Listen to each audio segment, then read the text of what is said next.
So, as you know, I've previously reviewed the 2016 sci-fi film Passengers with Jennifer Lawrence and Chris Pratt, which most people agreed is an underrated and perfectly serviceable sci-fi action-adventure film, but one that didn't exactly set the world on fire when it was released.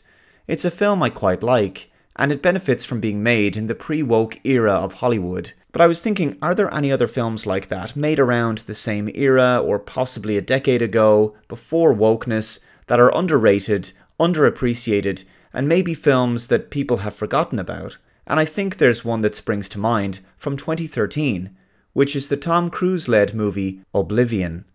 By no means a sci-fi classic, although maybe it will be someday, and certainly it wasn't a commercial success. Oblivion is one of those sci-fi movies that I quite enjoyed when I first saw it. It never really felt like a must-see-again kind of film.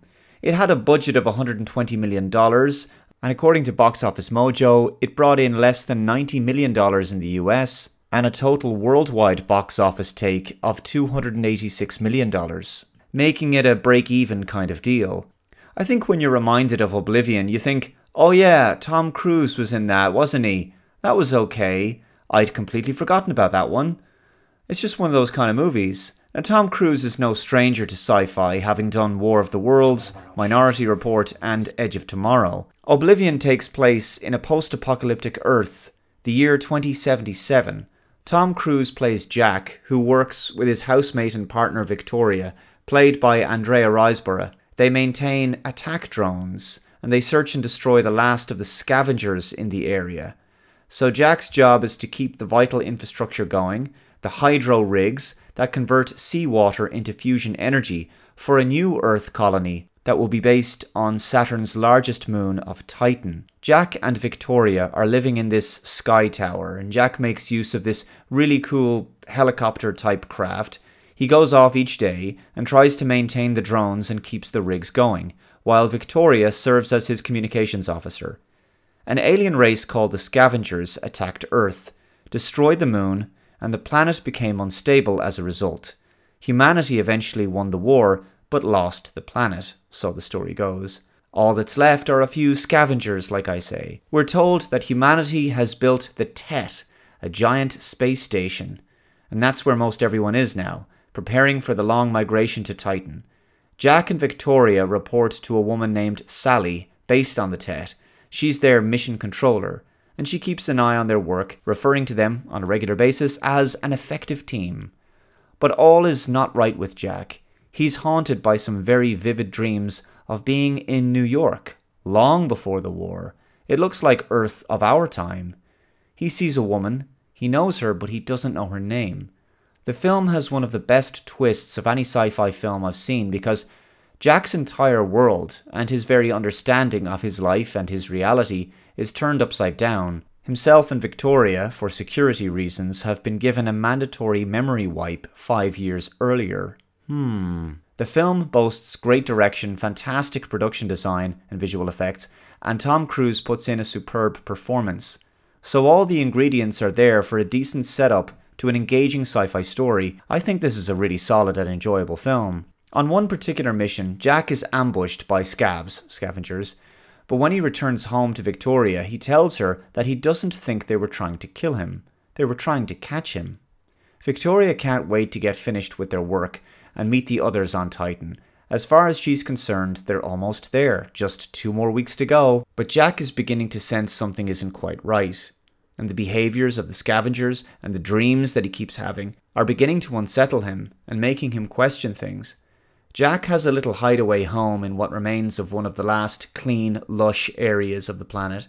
Plenty of foreshadowing for later there. He eventually finds the abandoned observation deck from the remains of what appears to be the Empire State Building. It's becoming obvious that his dreams are clearly memories, and he and this woman have obviously met before. When a pre-war craft crash lands, he goes to investigate to find several human bodies in what appears to be some kind of stasis units, and one of them is the woman from his dreams. Drones show up and kill the survivors in the stasis units, all but the woman. Jack has to save her. He brings her pod back home and opens it.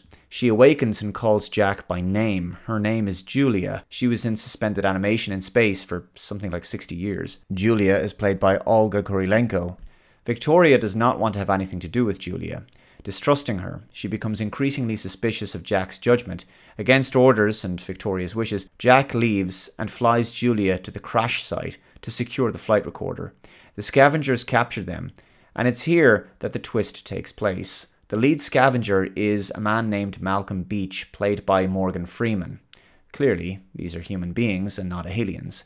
He explains to Jack that his erased memory is for the same reason he's not allowed into the radiation zones.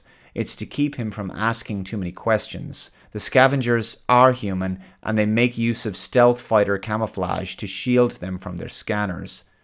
They want to weaponize a captured drone to carry a nuke to destroy the Tet in space. Beach tells Jack to travel to the alleged radiation zones. That's where he'll find his answers. Julia explains to him that the Tet is in fact an alien craft. It's not human-made at all. A NASA mission including Jack, Victoria and Julia was sent to investigate it 60 years ago. The crew were placed in stasis pods, and Jack and Victoria were the first to be awakened. Julia is Jack's wife. But there's more twists to come. Victoria turns on Jack and reports him to Sally, so Jack and Julia are on the run. He does try to explain to Victoria that everything they were told was a lie. They're not going to Titan. The work he and Victoria have been doing is actually destroying the planet. There are no humans on the Tet. Humans never won the war. They lost it, and the planet is under the control of the Tet. The drone kills her, and Julia has to save Jack. Sally becomes increasingly creepy. Her insincere smile and distinctively intense southern drawl just adding to her eeriness. She invites Jack and Julia to board the Tet, but they're having none of it. So they escape. After a very solid action chase scene with some drones, they crash land in the radiation zone, which of course isn't irradiated at all. And it's here that Jack encounters another craft much like his own, and inside, an exact duplicate of himself. What the heck? Turns out that Tet has been cloning Jack's, and indeed Victoria's, and placing them all over the planet to carry out maintenance and security work.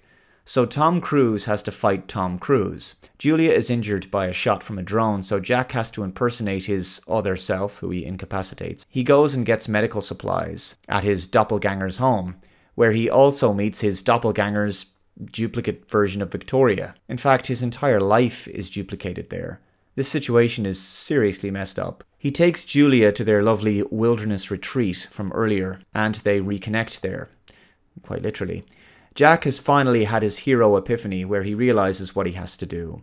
He heads back to the scavengers. He has to help them destroy the Tet.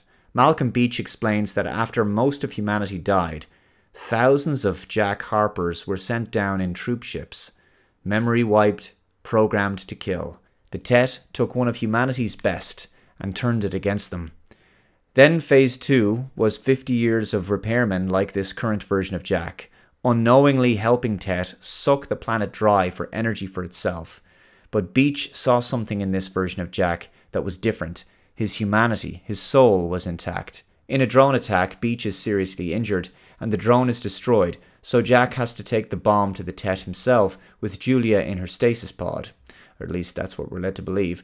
As Jack approaches the Tet, we get a flashback to what really happened all those decades ago, when the original Jack Harper on Odyssey and his crew approached the Tet. They spoke to the real human Sally, who was, once again, their mission controller, and Jack eventually jettisoned Julia and the others into orbit, where they would be for 50-60 years or so. The Tet killed Jack and Victoria when they entered the station. The Tet then produced all of the clones of Jack after that, first the invasion force and later the quote-unquote maintenance teams of Jack and Victoria. As for Sally, well, Tet merely uses her likeness and voice. As Jack enters the Tet, he sees all of the clones of himself and Victoria. Jack comes face to face with the machine intelligence of the Tet and opens Julia's pod, to reveal that, in fact, Beach is inside of it. Julia is still back on Earth at the lake house retreat. Jack quotes Thomas Babington Macaulay's character of Horatio in The Lays of Ancient Rome. And how can man die better than facing fearful odds, for the ashes of his fathers and the temples of his gods. He and Beach hit the button on the nuke together. As Jack's last words, "F you, Sally," the Tet blows up and all of the drones are destroyed on Earth.